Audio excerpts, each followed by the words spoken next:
Came to Believe, the spiritual adventure of AA as experienced by individual members. Welcome to Sober Readings. Today is Sunday, the 24th of May. Let's begin today like we always do with the Serenity Prayer. God, grant us the serenity to accept the things we cannot change, courage to change the things we can, and the wisdom to know the difference. Welcome everyone, I'm glad you're here. My name is Scott. And this week, we're going back to the beginning of Came to Believe. We're going to start at Chapter 1 this week. So I'll begin with the foreword.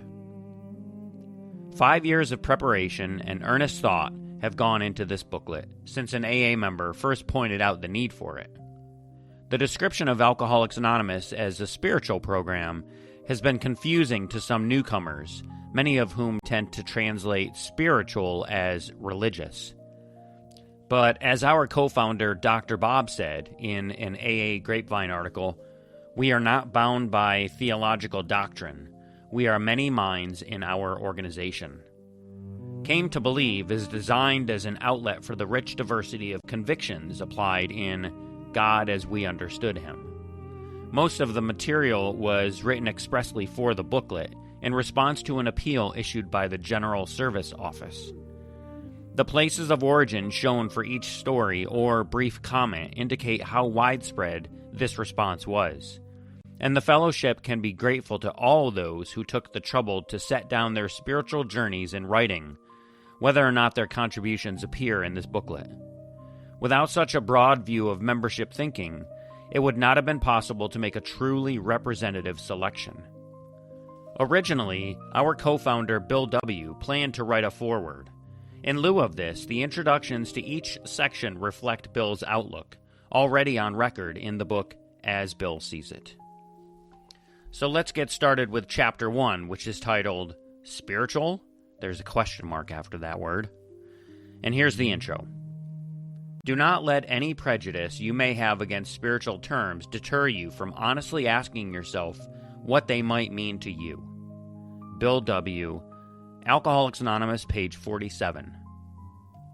And the opening story is titled, The Opening to the Spiritual World. AA is a spiritual program and a spiritual way of life. Even the first half of the first step, we admitted we were powerless over alcohol, is a spiritual experience. An AA member needs more than physical capabilities. He needs the use of his full faculties as a human being to hear the message, to think about it, to review the effects of the past, to realize, to admit, and to accept. These processes are activities of the mind, which is part of the spirit. Yes, I began with blind faith, but the proof of truth is that it works. I believed those who said they had suffered from alcoholism, but through AA were now enjoying sobriety. So the truth was there for me to see. But shortly I knew the truth from my own experience. I was not only released from the compulsion to drink, I was guided toward a compulsion to live. AA also made me very much aware by constant repetition of my freedom of choice, and this is the human faculty of willpower. As time has gone on in sobriety, I have been offered and have used the opportunity to learn more about humanity by learning more about myself. I now realize that when I first said at an AA meeting, "My name is Todd and I'm an alcoholic," I was expressing the first truth I had known about myself. Think of the spirituality in such statements. My name tells me that I am a human being. The fact that I can know it, think about it, and communicate it reinforces my humanity and makes me aware and excited that I am. This, then, became the opening to the spiritual world. With the guidance of the program and the encouragement and examples within the fellowship, I could begin to find out about myself and be prepared to accept what I found. I learned in the fellowship that if others could accept me and love me as I was, then I should love myself as I was, not for what I was, but for what I could become. So I have learned a little about my mind and about my will and about my emotions and passions. I have learned that I can be a good human being, although an imperfect one, that when I consciously live in the real world, sanity, each good day helps to counterbalance my past. My religion did not give me AA. AA gave me greater strength in my religion. The simple contrast between active alcoholism and active sobriety has helped me to seek, to listen, and to apply the good principles of living, and I am rewarded with much more excitement and joy than was mine before AA sobriety. By accepting this sobriety gratefully as a gift and using it willingly, I have become aware of other gifts available to me as a human being. To get the benefits, I need only ask and then use. This is the crux of the program and the crux of living, acceptance and action. The gift of understanding has allowed the simple messages from my parents, my teachers, and my church to take on new meaning and soundness. With the gift of serenity, I am ready and willing to accept what God permits to happen to me.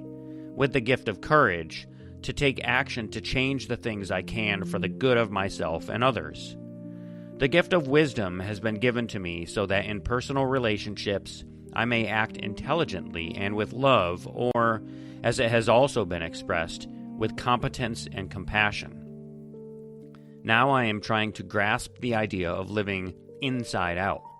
The big book, as Bill sees it, the AA way of life, 24 hours a day, the meetings, the experiences, the consciousness of change in myself, in my thinking, my choices, and my habits, all of these are spiritual.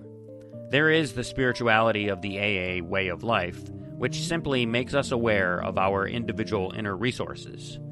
There is no materialism in AA, just spirituality. If we take care of our inner needs, our other needs will be provided for. I have come to believe that the gift of sobriety is what gives value and dignity to my life. It is this that I have to share, and it grows as it is shared. El Cerrito, California.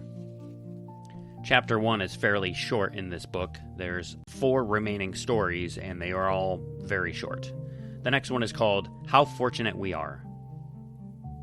I call Kinlochard my spiritual home. It is a wee hamlet nestling in a valley between the hills and on the banks of Loch Ard. I never tire of gazing across it to the forest on the far side, with its hundreds of shades of green reflected in the surface of the loch. Peregrine falcons are nesting on the crags above, and the heron slowly wings its way up the loch to its nest in the huge trees on a small island. The swans, mallard, and grayback ducks share the banks with the sandpipers and coots, and a few fishermen casting for trout. Sometimes I can see, far up the hill, a stag and a hind crossing a clearing, and if I am lucky, a couple of otters playing on the rocks beside the loch. Peace prevails. When I first discovered Kinlochard, I was on one of my prolonged binges. Even then, the beauty and tranquility got through the alcoholic haze. Now that I have sobriety, I try to visit this place of rest twice a year and marvel at the majesty of our Creator. I see no beauty in art. Sculpture and architecture are man-made and cannot rival the Creator's work. How can we hope to better the Master who taught us? How fortunate we alcoholics are to have a malady which compels us to seek recovery through the spiritual. Egremont, England. AA is a philosophy. A religion, properly, is of divine origin, governs the person in his relationship with his higher power, and promises its rewards and punishments after death. A philosophy is of human origin, governs the person in his relationship with his fellow man, and promises its rewards and punishments during life. AA, I submit, is a philosophy. If we alcoholics follow the philosophy of AA, we can regain an understanding of our several religions. And that was written in Maryland. The next short story is titled, In His Own Individual Right. Spirituality is an awakening. Or is it all the loose ends woven together into a mellow fabric? It is understanding. Or is it all the knowledge one need ever know? It's freedom, if you consider fear slavery. It's confidence. Or is it the belief that a higher power will see you through any storm or gale? It's adhering to the dictates of your conscience. Or is it a deep, genuine, living concern for the people and the planet? It's peace of mind in the face of adversity. It's a keen and sharpened desire for survival. It's a man or a woman. It's gratitude for every happenstance of the past that brought you to a moment of justice. It's the joy of being a young man in a young world. It's awareness, or is it realization of one's capabilities and limitations? It's concentration, or is it an easy sensing of the universe? It's seeing a mystic power for good in each and every human being. It's patience in the face of stupidity. It's feeling that you want to knock somebody's head off and walking away instead. It's when you're down past your last dime and you know you still have something that money can't buy. It's wearing dungarees that feel like a tuxedo. It's wanting to go home, yet being there. It's a rocket ride that goes far beyond the world your eye can see. It's looking at something that superficially is ugly but radiates beauty. It's a majestic skyline or a western desert. It's a young child. It's seeing a caterpillar turn into a butterfly. It's the awareness that survival is a savage fight between you and yourself. It's a magnetic pull toward those who are down and out. It's knowing that even the bad times are good. Don't look back. You haven't seen anything yet. When people look at you and wonder what's with you, the look in your eyes will answer them, because I can cut it. The singular thing that is spirituality cannot be given to a fellow man by word of mouth. If every man is to have it, then every man must earn it, in his own way, by his own hand, stamped by the seal of himself, in his own individual right. New York, New York. And last but not least, there is one final story in Chapter 1, and it is very short, and it's titled, The Other Side. During a meeting one day, I remarked that I was just tickled to death with this AA program, all but the spiritual side of it. After the meeting, another member came up to me and said, I like that remark you made about how you like the program, all but the spiritual part of it. We've got a little time. Why don't we talk about the other side of it? That ended the conversation. Modesto, California. And that's it. That's the end of Chapter 1. But next week, next Sunday, I'll be reading Chapter 2, which is titled Spiritual Experiences. Let me read the intro now.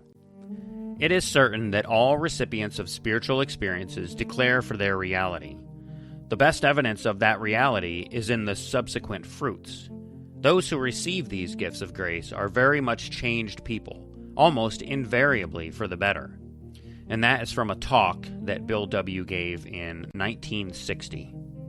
And so I hope you'll join me next Sunday for the beginning of Chapter 2. And actually, if you'd like to be a part of the reading of Chapter 2, you can do that. You can send me an email at soberreadingswithscott@gmail.com, and we can make that happen. You can be a guest reader on my show. That would be great.